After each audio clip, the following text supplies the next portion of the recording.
말씀을 나누고자 합니다. 지난주 혹시 말씀 제목 기억나십니까? 전체적 난국이었습니다. 네, 제목이 좀 이상한데요 라고 하시는 분들이 계시더라고요.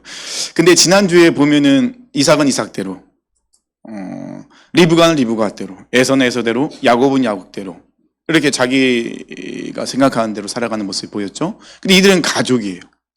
어떤 가족이냐? 하나님의 언약이 흐르는 믿음의 가문이에요. 왜냐하면 아브라함으로 시작해서 이삭, 사실 이삭은 아브라함에게 주셨던 하나님의 그 언약, 그 복이 이삭에 그대로 흘러가고 그걸 경험했어요. 그러면 이삭의 이 집은 그냥 단순히 그냥 가문이 아니라 하나님께서 허락하신 언약이 흐르는 믿음의 가문이라는 거예요. 그리고 에서와 야곱에 대해서도 하나님 분명히 리브가를 통해서 예언하셨어요. 말씀하셨어요. 이렇게 내가 이룰 것이다. 그런데 이들은 모두 각자의 생각대로, 방법대로 자기가 원하는 것을 이루려고 합니다. 좀 더 강하게 좀 심하게 표현을 한다면은 자기가 원하는 것이 하나님의 뜻인 것처럼 이루려고 해요. 그게 총체적 난국인 거예요. 각자가 다 자기 하나님의 뜻을 각자 갖고 있는 거예요. 하나님은 그렇게 한 적이 없으시거든요. 정확하세요, 하나님은. 하나님이 이 사람 따로 저 사람 따로 사람에 따라 환경에 따라서 이리저리 왔다 갔다 역사하신 분이 아니시거든요. 하나님은 분명하십니다. 확실하세요. 복잡하지 않아요. 우리가 복잡한 거죠. 사실 이삭이, 리브가가, 에서가, 야곱이 각자의 소견에 옳은 대로 행동하다 보니 복잡해질 수밖에 없는 거예요. 그러면서 이들이 외치는 건 뭐죠? 내가 하는 이 생각과 이 방법이 하나님의 뜻인 것처럼 하고 있는 거예요. 그러니까 양보할 수가 없는 거예요. 왜요? 내가 지금 하는 것이, 내 생각이, 내가 행동하는 것이 하나님의 뜻이니까요. 그 하나님 그렇게 말씀하고 없으시거든요. 이게 이제 그래서 총체적 난국이 될 수밖에 없었던 거죠. 분명히 하나님의 말씀 있었습니다. 하지만 그 누구도 하나님의 말씀을 붙잡지 않죠. 다시 한번 점검하지 않아요. 그리고 기도하지 않습니다. 서로 이야기가 다른데, 생각이 다른데, 행동하기 다른데 가족이잖아요. 그런데 그 누구도 아무도 하나님 앞으로 나오질 않아요. 이삭도 그렇고 리브가도 그렇고요. 그러니 결국에는 오늘 말씀에처럼 끔찍한 일이 일어날 법한 그런 일들이, 형제간에 서로 죽고 죽이는 일이 일어날 법한 그런 상황에 놓이게 된다는 것입니다. 이삭은 자기가 사랑하는 아들 에서를 위해서, 그런데 자기 합리화시켰겠죠? 원래 장자에게 이렇게 하는 거야. 리브가는요, 하나님의 말씀을 직접 들었으니까, 그러니 내가 사랑하는 야곱에게 당연히 흘러가야 되는 거예요. 에서는요, 내가 맏아들인데, 내가 장자인데, 팥죽 한 그릇 팔았다고 해서 그게 뭐 대수야. 내가 장자면 그냥 받으면 되지. 야곱은요, 자신의 잔머리를 믿으면서 어떻게 하면 속입니다. 거짓말합니다. 야곱은 눈이 어두운 아버지 이삭을 속이잖아요. 마치 자기가 에서인 것처럼. 그리고 아버지가 물어보잖아요. 어떻게 이렇게 빨리 사냥을 했냐? 그랬더니 야곱이 뭐라고 거짓말하죠? 하나님이 순조롭게 만나게 하셨다고. 속이는 것도 눈 하나 깜짝하지 않습니다. 거짓말하는 것도 눈 하나 깜짝하지 않습니다. 그런데 지금 야곱은 뭐라고 생각할까요? 내가 형에게 장자권을 샀으니 당연하다라고 생각하겠죠. 하나님께서는 분명히 이 언약, 이 장자의 축복은 누구에게 올라가게 한다고 하셨죠? 예, 작은 자. 작은 자는 누구죠?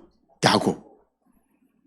근데 이삭은 지금 에서에게 흘러가게 만들려고 하는 상황 속에서 부딪힘이 있었던 겁니다. 그 리브가는 야곱에게 그것을 흘러가기 위해서 나름대로 계획을 짜고, 만약에 걸려서 아버지가 저주하면 저주를 내가 받을 거야. 걱정하지 마. 그리고 야곱은 속임수와 거짓말로 가로채게 하는. 그러면 이삭, 리브가, 야곱, 사실 에서는 좀 논외로 벗어날 수밖에 없어요. 이렇게 제외할 수밖에 없어요. 왜냐하면 에서의 모습 속에서는 전혀 하나님의 사람이라는 면모가 없어요. 늘 자기 고집대로, 자기 생각대로, 자기 이익에 따라 움직이는. 그래서 26장 마지막 2절에서 이 에서의 영적 상태가 나와 있잖아요. 그러면 뭐 에서는 좀 제외하고요. 이삭도 리브가도 야곱도 모두 다 하나님 안에서 언약 백성다운 모습이 없어요. 나타나지가 않아요. 참 이게 아이러니하지 않습니까? 분명히 하나님의 언약을 아버지부터 받았어요. 경험했어요. 그런데 이 결정적인 순간에는 하나님의 언약 백성이라는 모습이 없어요. 그래서 성경에서는 이삭이 눈이 어두웠다라고 이야기하는데 실질적으로 육체적으로 눈은 어두운 부분도 있겠지만 영적인 분별력을 잃어버린 것을 표현하기도 해요. 그러면 이삭은요, 하나님의 언약을 이어받은 사람이기 때문에 그는 믿음의 족장다운 모습이 있어야 되는데, 근데 이삭에게는 믿음의 족장다운 모습이 없어요. 점점점 가면서 35절에서는 그의 정말 너무 뭐라고 해야죠? 인간다운 모습만 보이게 돼요. 35절에서는요. 리브가는요. 자, 우리 리브가 한번 생각해 봤으면 좋겠습니다. 리브가는요, 아브라함이 이삭의 아내를 맞이할 때 종을 멀리 보냅니다. 이때 종이 하나님께 기도하잖아요. 기도하는 때 기도가 끝나자마자 리브가 나옵니다. 근데 리브가의 눈은요, 다른 사람과 달랐잖아요. 분명히 달랐습니다. 리브가는 누구를 바라보고 있었죠? 지쳐있는 나그네. 근데 지쳐있는 나그네만 본 게 아니잖아요. 지쳐있는 동물까지도 봤어요. 그러면 나그네에게 물을 주는 거는 쉽지만 이 낙타는 물을 엄청 먹거든요. 한두 마리가 아니잖아요. 그럼 낙타에게 물을 먹인다는 것은 굉장한 수고가 있는 것에 불구하고 리브가는 나그네뿐만 아니라 그 낙타에까지 물을 먹이는데 주저하지 않습니다. 수고를 마다하지 않습니다. 기꺼이 봉사하죠. 그리고 하나님의 뜻을 이뤄가는 과정 속에서 결단해야 될 때 리브가는 머뭇거리지 않아요. 즉각적으로 결단을 내렸어요. 이런 눈을 갖고 있던 사람이 리브가인데, 근데 27장에 와서는요, 리브가의 눈은 누구에게만 향해 있어요? 야곱에게만 향해 있어요. 왜 이렇게 바뀌었을까요? 영혼에게 향해 있고 지쳐있는 그 동물에게까지 향해 있었고 하나님의 뜻을 이루기에 결단했던 그 눈을 갖고 있던 리브가가 27장에서는 오로지 야곱에게만 꽂혀있는 모습이 봅니다. 야곱은요, 사실 야곱은요, 아버지를 속이지 않아도 이 장자의 축복은 누구에게 오게 되는 거죠? 야곱에게 오게 되는 거예요. 근데 야곱은요, 하나님 안에서 하나님께 복을 받을 야곱의 모습이 아니라 마치 에서인 것처럼 속입니다. 야곱이 에서가 될 수 없어요. 하나님께서는 우리에게 가장 좋은 길로 우리에게 맞는 은사를 주셨고 사명들을 주셨어요. 근데 우리는 하나님이 우리에게 주신 이 나다운 모습보다는 자꾸 다른 사람다운 모습으로 가려 할 때가 참 많아요. 그러다 보면 자꾸 부딪히게 되고 무너지는 경우가 있어요. 그리고 우리는 그걸 인정하지 않아요. 하나님은 그 사람에게 주신 은사도 있고 사명도 있어요. 근데 우리가 그것을 자꾸 발견하지 못하고 그냥 내 생각대로, 내 판단대로 그렇게 할 때가 얼마나 많습니까? 그러면 야곱도요, 하나님 안에서 믿음의 모습이 하나도 없어요. 하나님께 복을 받는다는 사람이 하나님의 이름을 들으면서 거짓말을 해요. 안 받지 않습니까? 하나님의 살아계심을 인정한다면서, 근데 왜 그의 고백 속에서는 하나님의 이름을 들으면서 거짓말을 하고 있을까요? 그만큼 이 이삭도 리브가도 야곱도 하나님 안에서의 언약 백성다운 모습이 전혀 보이고 있지 않습니다. 그러면 이들의 모습은요, 하나님의 말씀이 있지만 결국 그 말씀을 이뤄가는 과정 속에서 자기 생각과 자기 방법대로 하다 보면 세상 사람들과 똑같아요. 다를 게 없어요. 이게 하나님 보시기에 얼마나 가슴 아픈 일이겠습니까? 이제 야곱은 속임수로, 이제 거짓으로 이삭의 축복을 받습니다. 가로채죠. 근데 이삭의 축복의 내용을 요약하면 이렇습니다. 이삭이 이제 축복을 하죠. 27절부터 29절까지인데요. 하늘의 이슬, 땅의 기름짐, 곡식과 포도주, 형제를 다스리는 권세, 민족들의 섬김. 사실 이삭이 야곱에게 했던 이 축복은요, 아브라함의 언약의 확장판이라 이야기할 수 있습니다. 자, 그러면 이삭은 사실 농사를 짓는 사람은 아닌데 하늘의 이슬, 농사를 짓는 사람들이 굉장히 필요한 부분이죠. 땅의 기름짐, 곡식과 포도주. 사실 이런 것을 보면은 그는 농사 짓는 사람 아닌데 마치 농사와 관련된 듯한 그런 이렇게 축복을 한단 말입니다. 물론 농사라고 다 한정되는 건 아닌데 그런 이런 뉘앙스가 풍길 수밖에 없었던 이유가 뭐냐면요. 이삭이 사실 이런 복을 받았어요. 언제 이런 복을 받았죠, 이삭이? 26장에서 흉년이 때 하나님이 애굽으로 내려가지 말라 했을 때 어디에 머물는데 그랄 지방에 머물잖아요. 근데 그때는 흉년이었어요. 흉년이었기 때문에 모든 사람이 다 부족할 때, 씨앗을 뿌리지만 곡식을 제대로 거두지 수확하기 어려울 때, 흉년이 때니까요. 모든 게 다 부족합니다. 근데 놀랍게도 이삭은 농민이 아니었어요. 농부가 아니었어요. 그죠? 이삭은요, 융무민입니다. 반융무민. 상황에 따라 움직이는 사람이었어요. 그런데 이 이삭이 농사를 지어보지 않았던 이삭이 씨앗을 뿌렸는데 100배의 소출을 얻게 되는 거예요. 모든 사람이 다 부족할 때 이삭만은 풍요로워요. 흉년입니다. 비가 내리지 않습니다. 물을 구하기 어려워요. 그런데 하늘의 이슬이 비칩니다. 어디에 있는요? 이삭의 땅에 있는. 모든 것이 다 메말라 있고 곡식을 거두지 못하는데 이삭의 땅은 기름져 있어요. 그러니 곡식과 포도주가 넘칩니다. 이삭은 경험했죠. 이것이 바로 하나님께서 약속하신 언약 백성에 주셨던 우리 아버지 아브라함에게 약속했던 이 복이 지금 그대로 내 앞에서 이루어졌구나. 그러니까 이삭은 경험한 거예요. 하나님의 말씀하셨던 그 언약은 정말로 이루어지는구나. 그는 몸소 깨달았어요. 그러니 이 그랄 지방에 있는 아비멜렉이 이삭을 볼 때 시기 질투가 생길 수밖에 없을 정도로 이삭은 참 특별했다는 것입니다. 근데 이삭이 이 농부가 아니었잖아요. 농사를 짓는 법도 모르잖아요. 그런데 이런 기적을 경험할 수 있는 거, 그러면 이삭의 능력이 아닌 것은 분명해요. 그 토착민들의 농사를 짓는 토착민들은 다 실패하는데 농사를 한 번도 안 지어봤던 이삭만은 성공한다? 수확을 얻는다? 땅이 기름져 있다? 이거는 분명히 이삭의 능력은 아니란 거죠. 그럼 이삭은 뭐죠? 하나님이 하신 거구나. 그러니 이런 모습을 볼 때 다른 사람들도 이삭이 믿는 하나님이 이삭 가운데 이렇게 역사하셨구나. 그러니 그 민족들이 이삭을 함부로 건들 수가 없으니 아비멜렉이 와서 화친족을 맺읍시다. 진짜 민족이 그를 섬기는 일들이 일어나잖아요.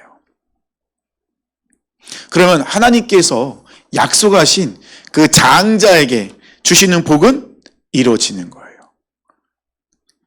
중요한 건 뭐냐면요, 이 하나님이 허락하신 복도 복이지만 누가 이 복을 받냐는 거죠. 그러면 이 언약의 계보는 분명히 아브라함과 이삭과 야곱으로 이루어집니다.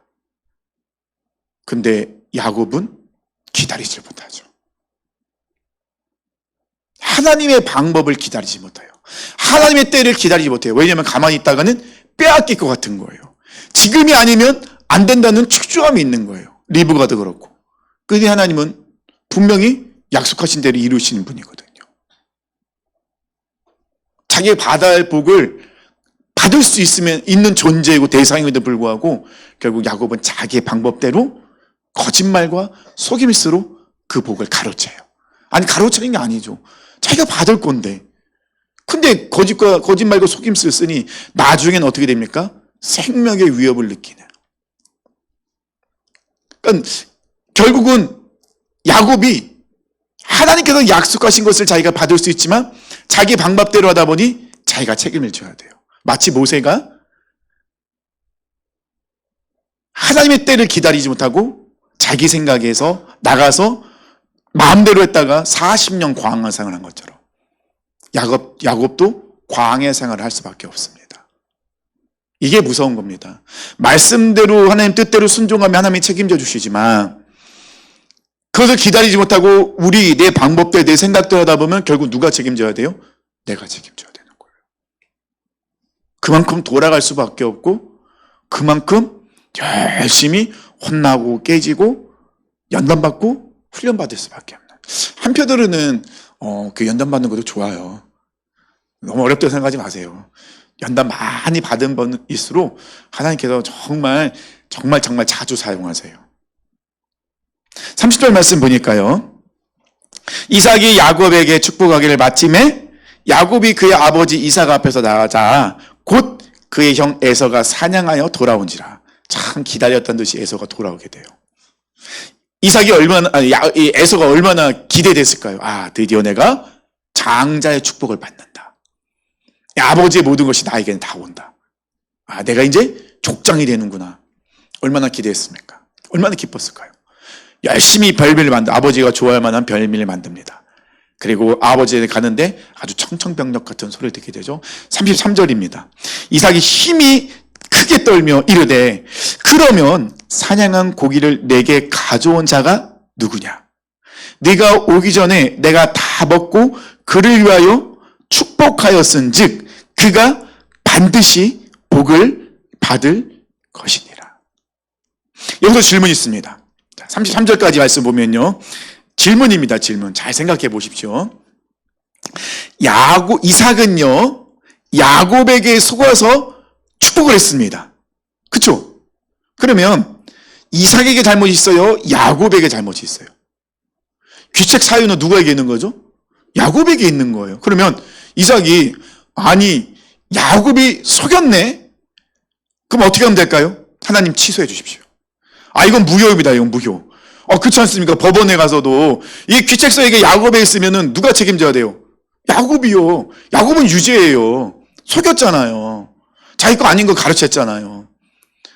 에서가 아닌데 에서인 것처럼 염소 새끼 털을 손에 붙이고 아버지 에서입니다. 목소리 야곱인데 몸은 에서네. 이렇게 어떻게 빨리 사냥했냐? 그랬더니 하나님이 순적하게 사냥을 잘하게 하셨습니다. 그래 알았다. 그러면 이삭은 속은 거잖아요. 귀책사유는 야곱에게 있어요. 그럼 이 축복은 어떻게 하면 될까요? 취소하면 되죠. 하나님, 야곱이 나쁜 짓을 했습니다.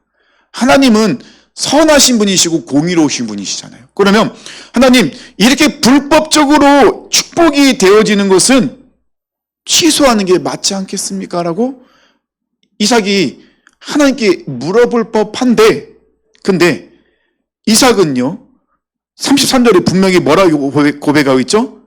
그가 반드시 복을 받을 것이다. 왜 이렇게 대답했을까요? 분명히 귀책사유는 야곱에게 있는데요. 왜 이렇게까지 이야기할 수밖에 없을까요? 이건 거짓말이잖아요. 속였잖아요. 이 야곱의 이 반드시 그가 복을 받을 것이다. 이 고백은요, 사실 이삭도 인정한 거예요. 뭘 인정했죠? 하나님의 뜻이 야곱에게 이루어졌다는 거예요. 내가 에서를 사랑해서 하나님이 야곱을 통해서 그 모든 걸 이루기를 원하지만, 하지만 이삭은 그냥 자기의 생각대로, 자기 감정대로, 또 한 가지 뭐죠? 관습대로 그냥 에서에게 주면 되겠지라고 너무 아니라 생각했죠. 근데 하나님은 이삭이 그렇게 했음에도 불구하고 하나님의 뜻이 정확하게 야곱에게 흐르도록 역사하시더라는 거죠. 그러면 이 이삭의 고백은 결국은 하나님께서 뜻하신 대로 이 모든 것이 결국 이루어지는구나. 그럼 이삭도 인정할 수밖에 없는 거예요. 내가 축복을 하지만 복을 주신 분 누구시죠? 하나님이시다. 내가 너를 축복하려 했지만 하나님께서 복 주시기로 뜻하신 사람은 에서 네가 아니라 야곱이구나. 자기도 인정했어요. 자, 그렇다면 여기서 이제 이삭이 해야 될 일이 있죠. 자, 이삭이 33절 고백했어요. 아, 그가 반드시 복을 받을 것이다. 그러면 이삭이 해야 될 게 있죠. 자기도 인정했으니까 무엇을 해야 되죠? 바로 잡아야죠. 바로 잡아야죠. 어떻게 해요? 지금이라도 하나님의 말씀대로 뜻대로 이 모든 것이 정확하게 흘러가도록. 자기도 인정했으니까요. 하나님은 하나님 뜻대로 이 모든 것을 이루어가게 만드시는 분이구나. 비록 내가 내 고집대로 내 생각대로 하지만 하나님께서 약속하신 대로 그것을 이루시는 분이시니, 그러면 이 뜻대로 흘러가도록 만들어야 되는데, 근데 이삭은 그렇게 하지 않아요. 근데 이삭이 이렇게 하는 모습은 어찌 보면 우리 모습과 좀 비슷하기도 해요. 하나님께서 계속해서 이삭에게 기회를 주고 계세요. 근데 이삭은 지금 눈이 어두워졌어요. 영적으로 분별로가 잃어버렸어요. 이게 정말 무서운 거거든요. 하나님께서 계속해서 하나님의 뜻을 깨달을 기회를 주고 계시지만 이삭은 끝내 자기의 계획을 먼저 붙잡고 있어요. 34절 보니까요, 막 에서 막 소리지르 울고 있잖아요. 이때 이삭은 정말 너무 무서운 말을 해요. 35절입니다. 이삭이 이르되 내 아우가 와서 속여 내 복을 빼앗았도다. 사실 이 말을 하면 안 되잖아요. 이거는 결국 에서와 야곱을 싸움 붙이는 것밖에 안 되는 거예요. 그러면 결국 이삭은 뭐죠? 내 책임이 아니야. 내 잘못이 아니야. 사실 좀 비겁하죠. 믿음의 족장으로서 할 말은 아니잖아요. 이삭은 모든 책임을 속이고 거짓말하는 야곱에게 돌린 거예요. 네 아우가 와서 속여서 내 복을 빼앗았다. 이 내 복을 빼앗았다. 얼마나 무서운 말입니까? 이거 에서가 받을 복 아니에요. 야곱이 받을 복. 아니, 자기가 분명히 그가 반드시 복을 받을 것이라 이야기해놓고선 왜 35절은 다시 이걸 뒤집냐는 거죠. 참 고집이 너무 세요, 우리가. 알면서도 우리 너무 고집 부릴 때가 많아요. 눈에 뻔히 보이거든요. 그럴 때가 얼마나 많은지 모릅니다.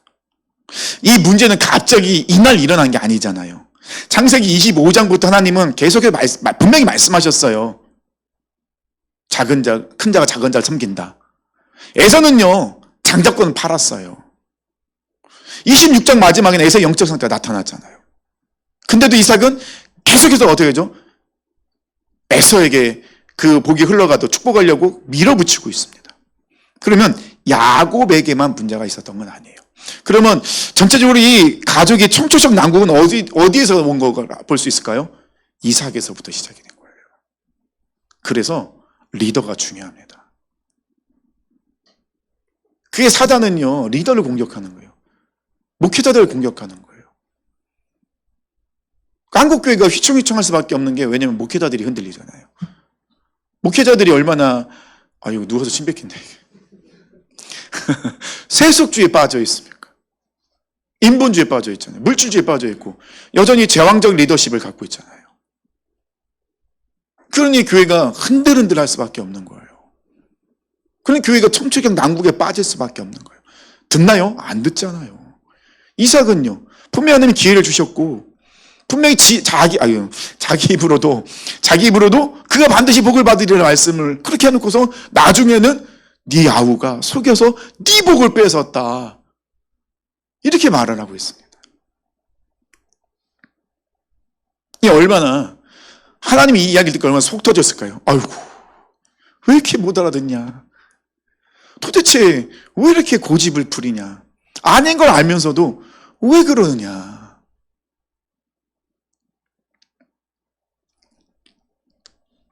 그러면 이삭은 분명히 이야기해야 됩니다. 내가 하나님 뜻보다 내 뜻을 앞세웠구나.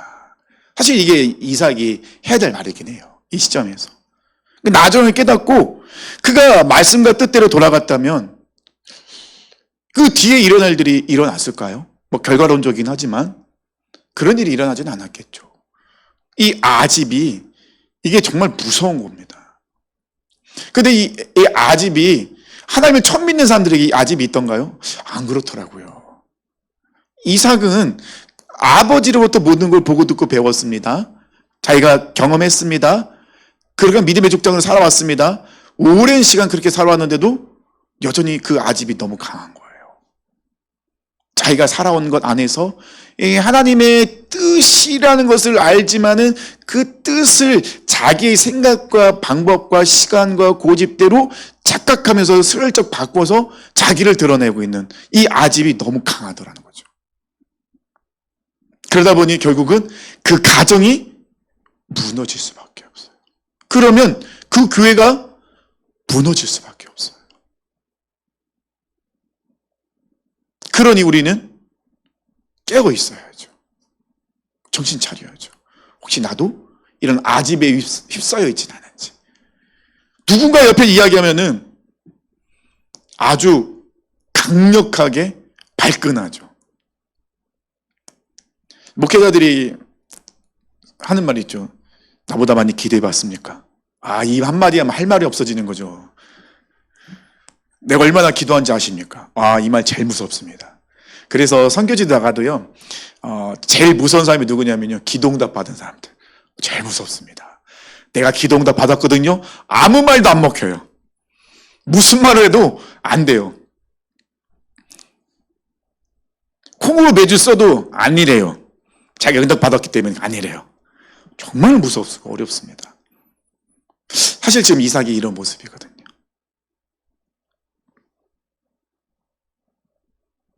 그러자 어떤 일이 일어나죠? 에서도 모든 잘못을 누구에게 돌리죠?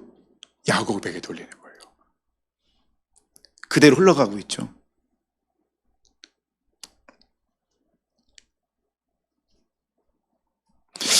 에서가 말했습니다. 야곱이란 이름은 정말로 그에게 딱 맞는 이름입니다. 야곱은 이번까지 나를 2번이나 속였습니다. 야곱은 저의 맏아들 권리를 빼앗았고 이번에는 저의 복까지 빼앗아 갔습니다. 36절 제가 3번으로 읽어드린 거예요. 이게 좀 헷갈려요. 36절이. 에서가 이르되 그의 이름을 야곱이라 함이 합당하지 아니하니까. 이게 합당하다는 거예요? 아니라는 거예요? 그 말이 야곱의 이름이 딱 맞다는 거예요. 속이고 거짓말하고 빼앗는 자. 이름이 그대로 맞다는 거예요. 그러면서 야곱이 자비를 2번이나 속였대요. 첫 번째 언제 속였다고요? 장자권을 빼앗. 사실 장자권을 야곱이 빼앗은 게 아니죠. 그죠? 자기가 얘기했잖아요. 이 하찮은 거다. 이게 무슨 문제냐. 내가 지금 죽게 생겼는데. 그러니 그 팥죽 나에게 남겨라. 그럼 나도 장자권 너한테 줄게. 자기가 준다고 순순히 거래를 했잖아요. 거래를. 물론 이게 문서화된 거래가 아니어서 이런지 모르겠지만. 그러면 사실 야곱이 속인 건 아니거든요. 근데 지금 에서는 뭐라고 얘기하고 있죠? 야곱이 속였대요. 그리고 지금도 자기의 복을 빼앗아 왔대요. 왜 자기 복이에요? 자기가 받는 복은 아니거든요. 착각하잖아요.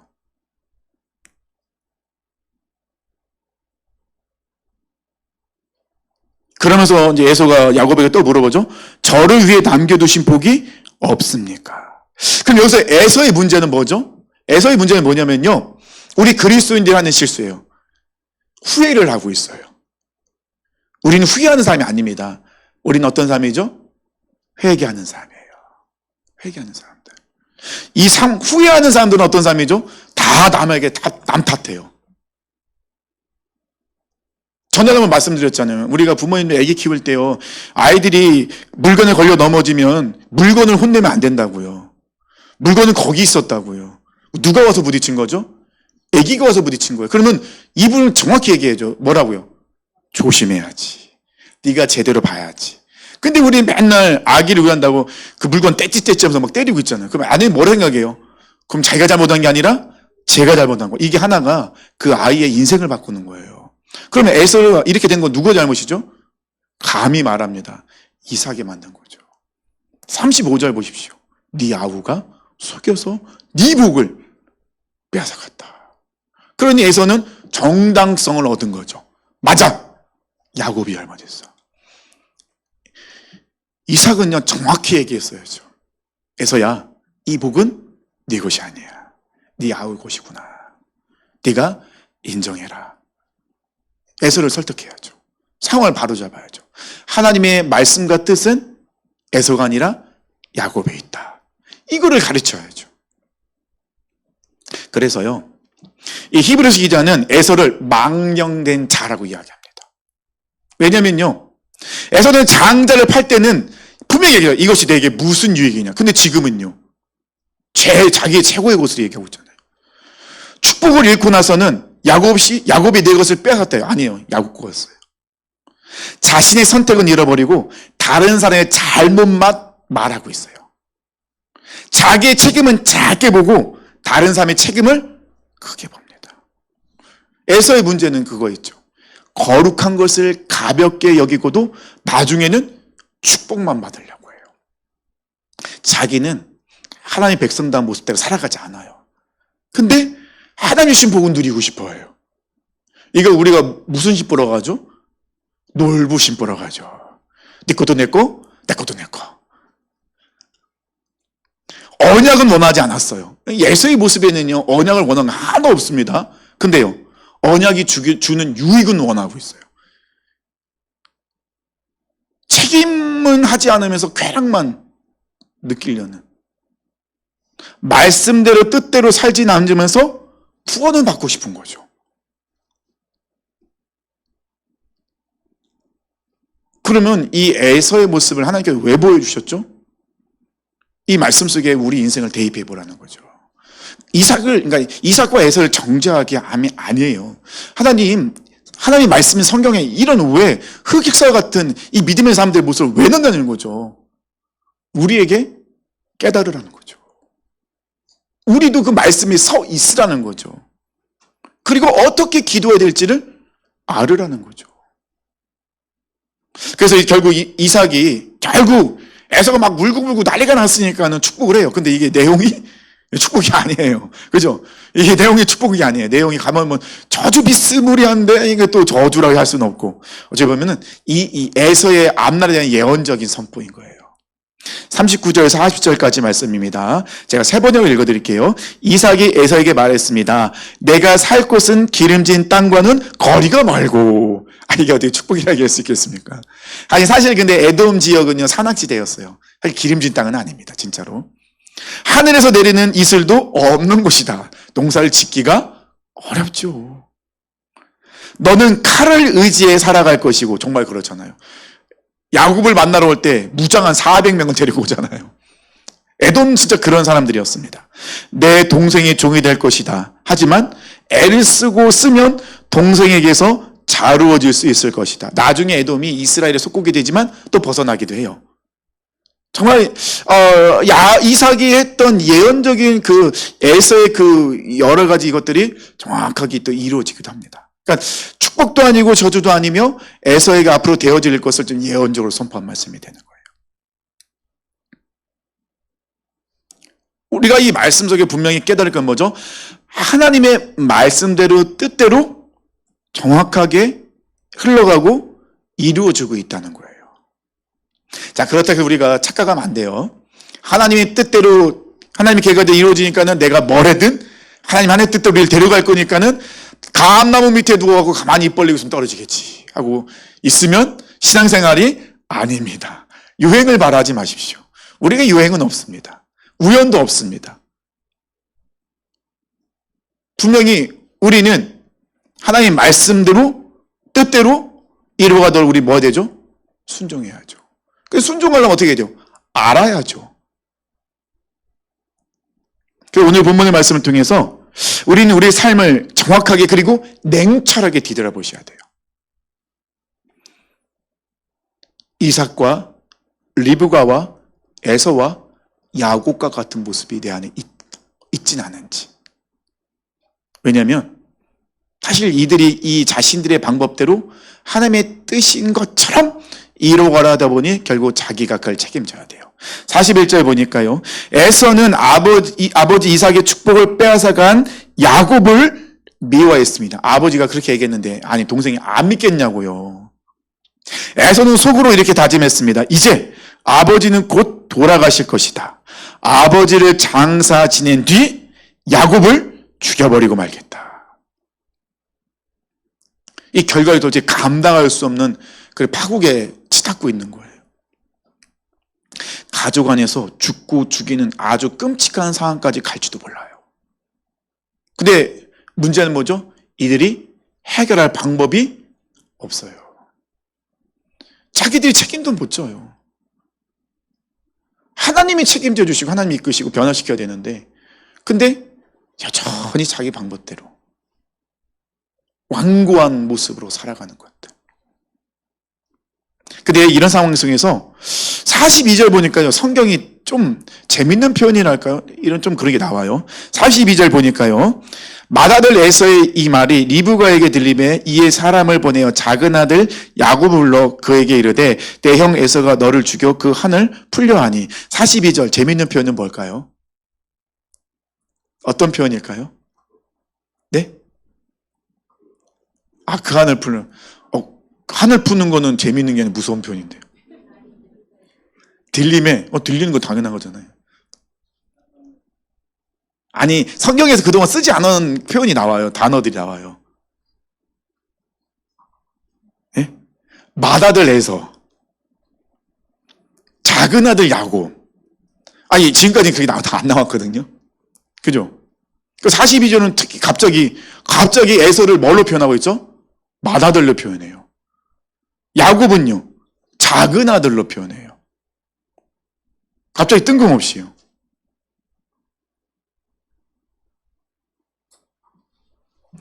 이걸 통하여서 성경은 다시 한번 분명하게 말하고 있는 게 있는 것 같아요. 어떤 걸 말하고 있죠? 작은 자가 큰 자를 섬기리라. 지금 큰 자가 작은 자를 어떻게 하죠? 죽이려고 하고 있는 거예요. 그러면 지금 에서는 끝까지 뭐라고 했죠? 하나님을 대적하고 있는 상황인 거예요. 아주 긴박한 거예요. 그러면 에서가 야곱을 죽이면 하나님의 말씀은, 하나님의 언약의 흐름은 끊어지게 되는 거예요. 지금 42절은 그 상황에 좀 놓여 있다는 걸 알려주고 있는 거예요. 그래서 성경의 표현이 이렇게 디테일한가? 이런 건 정말 너무 놀라운 거예요. 뜬금없이 갑자기 에서를 표현할 때 맏아들 에서를 표현하고 있고, 야곱을 표현할 때 작은 아들 야곱을 표현하고 있고, 그리고 43절 넘어가면 갑자기 다시 바뀌죠? 내 아들아. 일부가 또 그렇게 얘기를 해버립니다. 그러면 42절은 정확하게 지금 하나님의 말씀과 뜻이 계속 하나님 뜻대로 이렇게 쭉 흘러가는 과정 속에서 하나님의 뜻이 이루어가야 되는데, 에서는 끊임없이 뭘 하고 있죠? 하나님의 그 대적하는 모습 속에 있어요. 그러니까 하나님을 대적하는 자는요, 끊임없이 하나님을 대적해요. 근데 그걸 알아요, 몰라요? 몰라요. 모릅니다. 이게 굉장히 무서운 거예요. 그러면 하나님은 어떻게 하실까요? 하나님은 다시 일을 시작하시겠죠. 그래서 하나님께서는 어떤 일을 시작하시죠? 야곱을 광야로 보내버리십니다. 모세가 광야로 간 것처럼. 그래서 야곱은 광야로 가서 누굴 만나죠? 야곱의 머리 꼭대기에 있는 라반을 만납니다. 라반을 통하여서 야곱이 깨어질 수밖에 없는 거죠. 근데 광야로 나가야 돼요. 광야로 나가서 야곱이 완전히 깨져야 돼요. 왜 깨져야 될까요? 깨져야 하나님의 말씀과 뜻이 보여요. 지금까지는요, 야곱이 하나님의 뜻과 계획이, 말씀이 안 보이잖아요. 왜요? 자기 생각을 가득 차 있잖아요. 자기 생각을 마치 하나님의 뜻인 것처럼 착각하면서 정당화시키고 있잖아요. 그러니 속이고 하나님의 이름으로 거짓말하고. 그런데 이런 것이 언제 또 한 번 나타나죠? 세겜 땅에서. 야곱의 아들들이 그 동생 디나가 강간당했을 때 어떻게 하죠? 하나님이 허락하신 언약 백석의 증표인 할례를 이용해서 남자를 다 죽입니다. 얼마나 무서운 생각입니까? 근데 이게 계속 흘러가고 있는 거예요. 그러니까 우리가 이야기하잖아요. 가문에 져줄 거라고. 이거 굉장히 무서운 말입니다. 가문에 져주 주는 게 아니에요. 이 영향력을 끊어놔야 되는 거예요. 저주가 아니라 이 영향력들.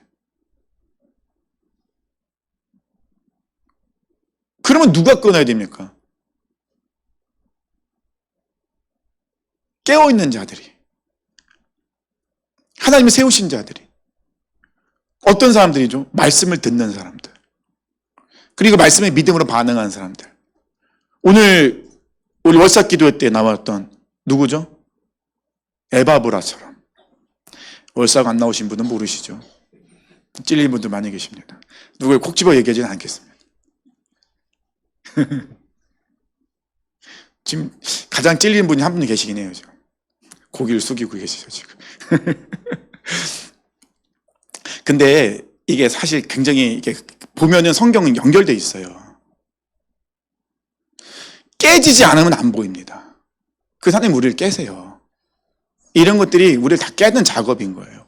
깨면요 진짜 아파요. 하나님이 우리 깨기 시작하면 진짜 아야 소리도 못 한다니까요. 그런데 깨야지만이 보여요. 깨야지만이 들리고요.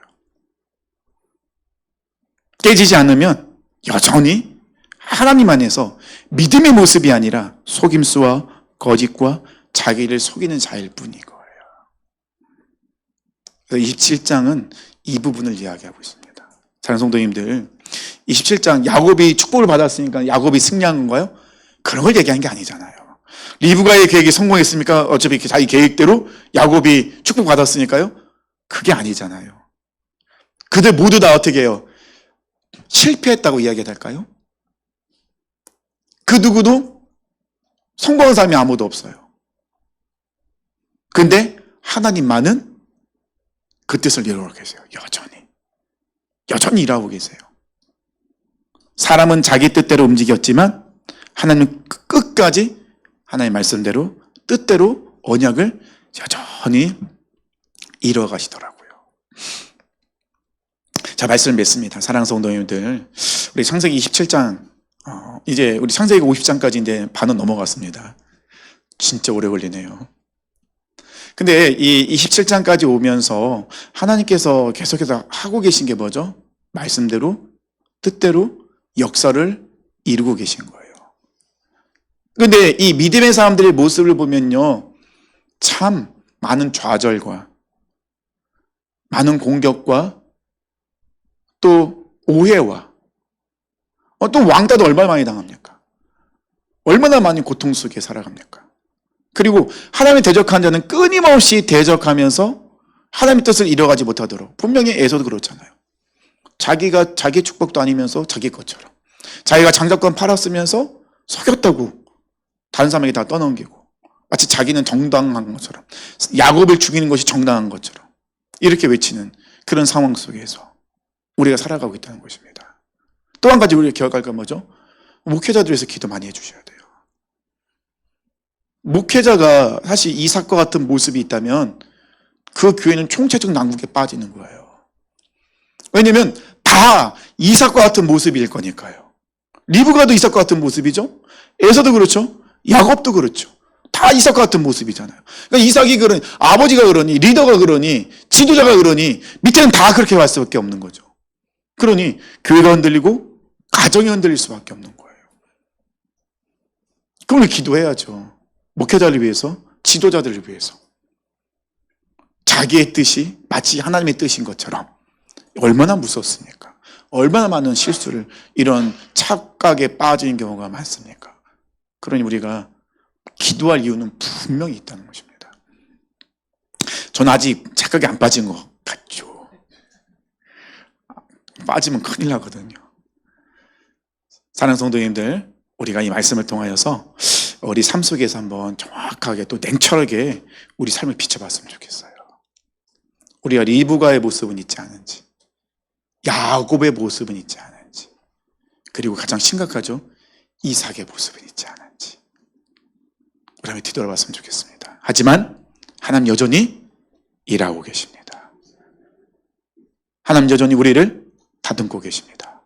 사랑하는 모든 성도님들이 이 상황 속에서 말씀 앞으로 나가셔서 철저히 하나님의 뜻과 계획 안에서 순종하며 그 뜻을 이뤄가시길 축원합니다.